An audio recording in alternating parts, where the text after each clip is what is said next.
एक ट्रेडर की immunity. Immunity, हाँ। हम अक्सर ट्रेडिंग को चार्ट्स, स्ट्रैटेजी, इन सब चीजों से जोड़ते हैं, लेकिन यहाँ बात हो रही है एक अंदरूनी ताकत की। बिल्कुल, एक ऐसी ताकत जो ट्रेडर को बाजार के तूफानों में मतलब डूबने से बचाती है। और सिर्फ बचाती नहीं, कामयाब भी बनाती है। और मजे की बात यह है कि ये विचार उन्हें किसी मार्केट गुरु से नहीं मिला। अच्छा? नहीं, ये उन्हें मिला बजाज ऑटो के एक टॉप एग्जीक्यूटिव से। अरे वाह। हाँ, जैसे हमारे शरीर की इम्यूनिटी होती है ना, जो हमें बीमारियों से लड़ने की ताकत देती है। हाँ बिल्कुल। वैसे ही एक ट्रेडर की इम्यूनिटी उसे लालच से, डर से, गलत फैसलों से और सबसे जरूरी बड़े नुकसान से। हाँ, बड़े नुकसान से बचाती है। तो सवाल यही है, क्या ट्रेडिंग में सफलता सिर्फ बाहर का खेल है, या ये एक ऐसी इम्यूनिटी बनाने की कला है जो आपके शरीर, दिमाग और आदतों से शुरू होती है? बिल्कुल। तो चलिए आज इसी की चीर-फाड़ करते हैं। समझने की कोशिश करते हैं कि एक कामयाब ट्रेडर का दिमाग आखिर काम कैसे करता है। इस इम्यूनिटी के कॉन्सेप्ट को परत दर परत खोलते हैं। तो इम्यूनिटी का पहला स्तंभ है स्वास्थ्य। ये थोड़ा अजीब लग सकता है ना? हाँ, कि एक ट्रेडर अपनी बात सेहत से क्यों शुरू कर रहा है, पर स्पीकर ने वॉरेन बफे का उदाहरण दिया। अच्छा। जो 85 की उम्र में भी पूरी तरह एक्टिव थे, अपने फैसले खुद ले रहे थे। सही बात है। उनका तर्क यह है कि कंपाउंडिंग का असली जादू देखने के लिए आपका खेल में लंबे समय तक टिके रहना जरूरी है। और उसके लिए सेहत से ज्यादा जरूरी कुछ भी नहीं। ये बहुत गहरी बात है। हम हमेशा पैसे को कंपाउंड करने की सोचते हैं, पर ये भूल जाते हैं कि स्वास्थ्य और ज्ञान भी तो कंपाउंड होते हैं। सही है। बिना सेहत के उस पैसे का क्या मतलब? कुछ नहीं। इसी को समझाने के लिए उन्होंने 888 नियम का जिक्र किया। 888, हाँ। ये अपने परिवार के लिए एक संतुलन। हाँ, और साथ में उन्होंने जापानीज इकिगाई फिलॉसफी का भी जिक्र किया। इकिगाई मतलब जीने की वजह? बिल्कुल। ये कॉन्सेप्ट कहता है कि एक भरपूर जीवन 4 पिलर्स पर टिका है। 25% अच्छा भोजन, 25% व्यायाम, 25% गहरी नींद और 25% जीवन में एक मिशन, एक उद्देश्य। यहाँ एक बात कही गई है जो मुझे लगता है कई लोगों को मतलब चौंका देगी। कौन सी? वो कहते हैं कि एक रोमांचक, एड्रेनलिन से भरी ट्रेडिंग लाइफ से ज्यादा पैसा एक उबाऊ मतलब बोरिंग जीवन में बनता है। आहा, ये तो हमारी पूरी सोच के उल्टा है ना? हम तो ट्रेडिंग को थ्रिल और एक्शन से जोड़ते हैं। बिल्कुल। और यहीं पर वो एक जाल की बात कर रहे हैं। वो थ्रिल असल में एक्शन बायस को जन्म देता है। मतलब हर वक्त कुछ ना कुछ करते रहने की खुजली। हाँ। जबकि अक्सर सबसे ज्यादा पैसा कुछ भी न करके बनता है, बस अपनी अच्छी पोजीशन पर शांति से बैठे रहने से। तो वो जिसे बोरिंग कह रहे हैं ना, वो असल में अनुशासन और धैर्य का ही दूसरा नाम है। अच्छा। उन्होंने अनिल कपूर का उदाहरण दिया। हाँ। जिनका लंबा टिकाऊ करियर किसी एक फिल्म वाले स्टार से कहीं ज्यादा कीमती है। बाजार में अनिल कपूर बनना है, कोई वन नाइट वंडर नहीं। तो ठीक है, एक बार शरीर का हार्डवेयर ठीक हो जाए तब बारी आती है सॉफ्टवेयर की, यानी मानसिकता। सही।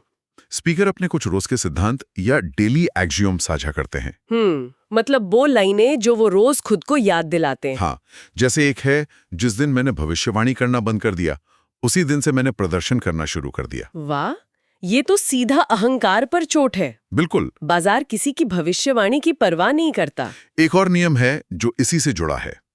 मुझे दूसरों से ज्यादा स्मार्ट होने की जरूरत नहीं है, मुझे सिर्फ दूसरों से ज्यादा अनुशासित होने की जरूरत है। ये सुनने में तो बहुत अच्छा लगता है, लेकिन क्या बाजार में सिर्फ अनुशासन काफी है? मुझे लगता है उनका मतलब ये है कि स्मार्टनेस बिना अनुशासन के बेकार है। अच्छा, ये नहीं कि स्मार्टनेस जरूरी ही नहीं है। हाँ। एक बहुत स्मार्ट इंसान बिना अनुशासन के अपने ही ज्ञान के बोझ तले दब सकता है, जबकि एक औसत इंसान अनुशासन के साथ उससे कहीं आगे निकल सकता है। और ये वाला पॉइंट तो मुझे खास तौर पे पसंद आया। अपने घाटे का ध्यान रखो, विजेता अपना ध्यान खुद रख लेंगे। ये हमारी आम सोच से कितना उल्टा है ना? बहुत। हमें तो हमेशा सिखाया जाता है कि अपने विनर्स पर फोकस करो, उन्हें और बढ़ने दो। सही कहा, लेकिन इसके पीछे का मनोविज्ञान समझिए। एक बड़ा मुनाफा आपको उतनी खुशी नहीं देता जितना एक बड़ा घाटा आपको दुखी करता है। बात तो सही है। उनका तर्क एक कंपनी के मैनेजर जैसा है। आपका जो कर्मचारी सबसे खराब प्रदर्शन कर रहा है, उसे आपके ध्यान की सबसे ज्यादा जरूरत है, ताकि वो पूरी टीम को नीचे ना खींच ले। बिल्कुल ठीक।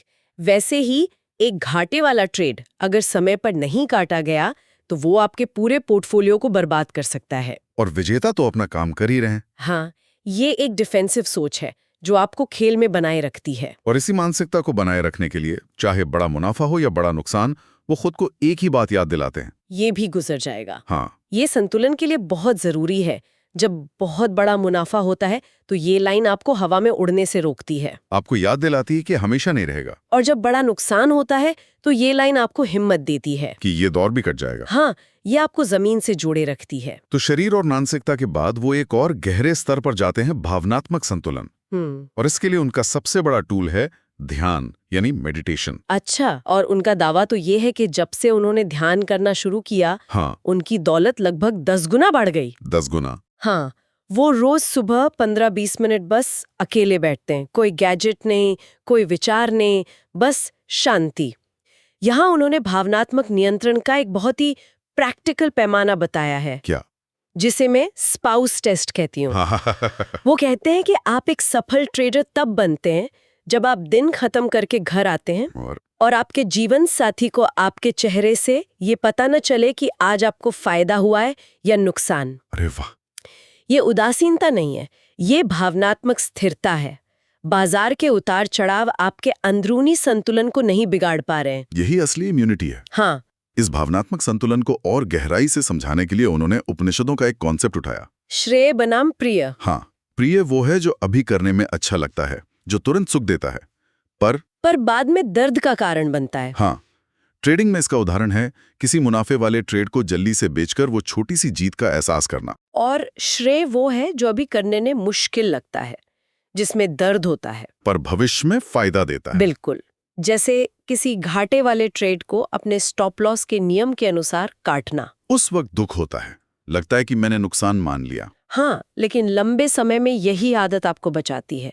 सफल ट्रेडर हमेशा प्रिय की जगह श्रेय को चुनता है, क्योंकि वो जानता है कि अनुशासन का दर्द पछतावे के दर्द से कहीं बेहतर और छोटा होता है। तो एक बार जब स्वास्थ्य की नींव, मानसिकता का ढांचा और भावनात्मक स्थिरता तैयार हो गई, तब जाकर हम उस चीज पर आते हैं जिसे ज्यादातर लोग ट्रेडिंग का असली काम समझते हैं, रणनीति। हाँ, रणनीति। लेकिन दिलचस्प बात यह है कि इनकी रणनीति इस बात से शुरू नहीं होती कि क्या करना है, बल्कि इस बात से कि क्या नहीं करना है। हाँ, और ये बहुत महत्वपूर्ण है। उन्होंने सबसे पहले शोर को काटना शुरू किया। मतलब टीवी देखना बंद, खासकर बिजनेस चैनल्स, व्हाट्सएप ग्रुप से बाहर निकल रहे, जहाँ हर कोई अपनी राय दे रहा होता है। बिल्कुल। और स्क्रीन को लगातार घूरते रहना बंद कर दिया। ये असल में अपने लिए एक शांत जगह बनाने जैसा है, जहां आप सोच समझकर फैसले ले सकें, ना कि बाजार के शोर पर बस रिएक्ट करें। और उनकी रणनीति का सार है लॉन्ग टर्म पोजिशनल ट्रेडिंग। वो ऐसे स्टॉक्स ढूंढते हैं जो 25-30 साल का ब्रेकआउट दे रहे हो। 25-30 साल का ब्रेकआउट? हाँ, मतलब वो स्टॉक जो दशकों के बाद अपनी सबसे ऊंची कीमत को तोड़ रहा हो। उनका ध्यान 52 वीक के हाई पर नहीं, बल्कि ऑल टाइम हाई पर होता है। इसके पीछे एक मजबूत तर्क है। जो स्टॉक ऑल टाइम हाई पर है, वहां ऊपर कोई सीमा नहीं है, कोई रेजिस्टेंस नहीं है। अच्छा। हर वो इंसान जिसने उस स्टॉक को कभी भी खरीदा था, वो मुनाफे में है। तो बिकवाली का दबाव कम होता है। हाँ, ये मोमेंटम को फॉलो करने की एक बहुत शक्तिशाली तकनीक है। वो कहते हैं कि कोई भी ट्रेड लेने से पहले वो खुद से 6 सवाल पूछते हैं, एक चेकलिस्ट की तरह। हाँ, जब तक इन 6 के जवाब साफ न हो, वो बटन नहीं दबाते हैं। पहला, क्या खरीदना है? दूसरा, कितना खरीदना है? तीसरा, कब खरीदना है? चौथा, कब निकलना है अगर ट्रेड गलत हो जाए? पांचवा, मुनाफा कब बुक करना है? और छठा, दोबारा कब निवेश करना है? और उनका रिस्क मैनेजमेंट भी बहुत साफ और गणित पर आधारित है। अच्छा। वो किसी भी एक ट्रेड में अपनी कुल पूंजी का एक छोटा निश्चित हिस्सा ही जोखिम में डालते हैं। और उनका स्टॉप लॉस? उनका स्टॉप लॉस यानी घाटा काटने का स्तर, ये बहुत खास है। क्या है वो? वो महीने की क्लोजिंग प्राइस से 21% नीचे होता है। 21%? ये आंकड़ा बहुत खास है। ज्यादातर लोग 5% या 10% की बात करते हैं। 21% क्यों? यही उनकी लॉन्ग टर्म सोच दिखती है। 21% का स्टॉप लॉस एक स्टॉक को सांस लेने की जगह देता है। मतलब वो रोज के सामान्य उतार चढ़ाव से बाहर नहीं हो जाता। हाँ, ये उन ट्रेडर्स नहीं हैं जो हर छोटी मोटी हरकत पर खेलते हैं। और महीने का क्लोजिंग प्राइस का इस्तेमाल करना भी रोज के शोर से बचने का एक तरीका है। वो दिन के दौरान हुई किसी अचानक गिरावट से घबराते नहीं हैं। बिल्कुल। और सबसे जरूरी बात, जब स्टॉक उनके पक्ष में ऊपर जाता है तो वो और निवेश करते हैं। जिसे पिरामिडिंग कहते हैं। हाँ, वो विजेताओं पर और दाव लगाते हैं और हारने वालों को बाहर कर देते हैं। उन्होंने अपने कुछ सफल ट्रेड्स के उदाहरण भी दिए हैं, जैसे रेन इंडस्ट्रीज, जिसे उन्होंने करीब 70 रुपए के आसपास खरीदा था जब वो कई सालों का ब्रेकआउट दे रहा था। और फिर जैसे जैसे वो ऊपर गया वो अपनी पोजीशन बढ़ाते गए। हाँ, इसके अलावा बायोकॉन और JSW स्टील जैसे नाम भी हैं जिन्हें उन्होंने सालों तक होल्ड किया। लेकिन सबसे जरूरी बात यह है कि उन्होंने अपनी असफलताएं भी उतनी ही ईमानदारी से साझा की। ये बहुत जरूरी है। हाँ, कोल इंडिया और मद्रास फर्टिलाइजर्स जैसे स्टॉक्स में उन्हें नुकसान हुआ और वो अपने नियमों के हिसाब से बिना किसी भावना के बाहर निकल गए। ये पारदर्शिता ही विश्वास पैदा करती है। वो कहते हैं कि आपकी ट्रेडिंग को आपके नुकसान ज्यादा बेहतर बनाते हैं, मुनाफे नहीं। कैसे? नुकसान आपको अनुशासन सिखाते हैं, वो आपको विनम्र रखते हैं और आपकी रणनीति की कमियों को उजागर करते हैं। तो इस पूरी चर्चा का सार ये है कि एक ट्रेडर की इम्यूनिटी सिर्फ कोई एक ट्रेडिंग रणनीति नहीं है। नहीं, एक पूरा सिस्टम है। इसकी नींव में स्वास्थ्य है, इसका ढांचा अनुशासन और मानसिकता से बना है, इसका इंजन भावनात्मक संतुलन है, और इन सब के ऊपर एक मजबूत नियमों पर आधारित रणनीति है। ये सब मिलकर एक ऐसा कवच बनाते हैं जो बाजार की अनिश्चितता से आपको बचाता है। और ये सिद्धांत सिर्फ ट्रेडिंग तक ही सीमित नहीं है। सही बात है। सोचिए, किसी भी ऐसे क्षेत्र में जहां अनिश्चितता और दबाव हो, चाहे वो बिजनेस चलाना हो, कोई खेल खेलना हो या कोई और पेशा, ये नियम लागू होते हैं। ये असल में एक मजबूत और लचीला जीवन जीने का एक खाका है, सिर्फ पैसा कमाने का नहीं।